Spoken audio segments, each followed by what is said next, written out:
Welcome to Module 12 on Intensive Interventions for Students with Significant Reading Difficulties. This is one of my favorite modules as we are focusing on intensive intervention. Now, students often struggle in reading, especially at that secondary level. We have students who might have a specific learning disability in reading and therefore have a reading disability, or we might just have students that are struggling readers and really need your extra help, support, and assistance with this. Because we are focusing on the secondary level, many students in these grades struggle in comprehension as well as vocabulary. Our chapter readings for this week particularly focus on those comprehension difficulties. Now, this is not to say that students in a secondary setting cannot struggle in other areas of reading, because they definitely can as well.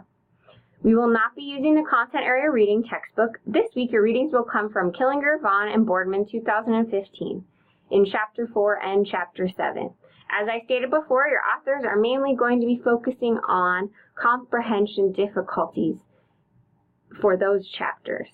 You will have two articles to read this week, Vaughn and Wanzik 2014, as well as Lemons, Learns, and Davidson 2014.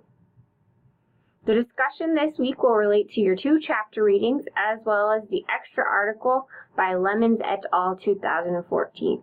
One thing to note, as you guys are in your discussions or writing your reading responses, since I just stated it, anytime you write an author's surname, for example, that article has 3 different authors, you can use et al., which is APA formatting, after you have written all of the surnames at least once. So since I stated Lemons, Learns, and Davidson 2014, then I could say Lemons et al. 2014. Just wanted to point that out to you guys because I'm still noticing that. I suggest previewing the questions in Discussion 7 before you complete your readings. This is usually helpful to give you a focus and a framework for what you're looking for as you're reading. When responding to the discussion questions, please remember to stay on topic and to cite and support your responses. You are always welcome to add more than the question is asking, but first, answer the question as this matters for your discussion grade for your initial post. Your initial post also needs to be posted by Friday at 11:59 p.m. and your 2 peer replies by Sunday at 11:59 p.m. There are 2 podcasts that you're going to listen to. You need to make sure you have Flash enabled on your computer. These are by Dr. Sharon Vaughn from University of Texas at Austin. I think you'll really enjoy these, and they are very short, under 5 minutes each. Additionally, there is an online module this week from the IRA Center at Vanderbilt on Intensive Intervention Part 1, using data-based individualization to intensify instruction.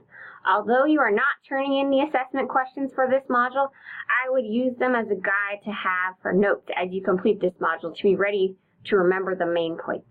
Your readings as well as your online module are likely going to take the most of your time this week, but your discussion is also important as well.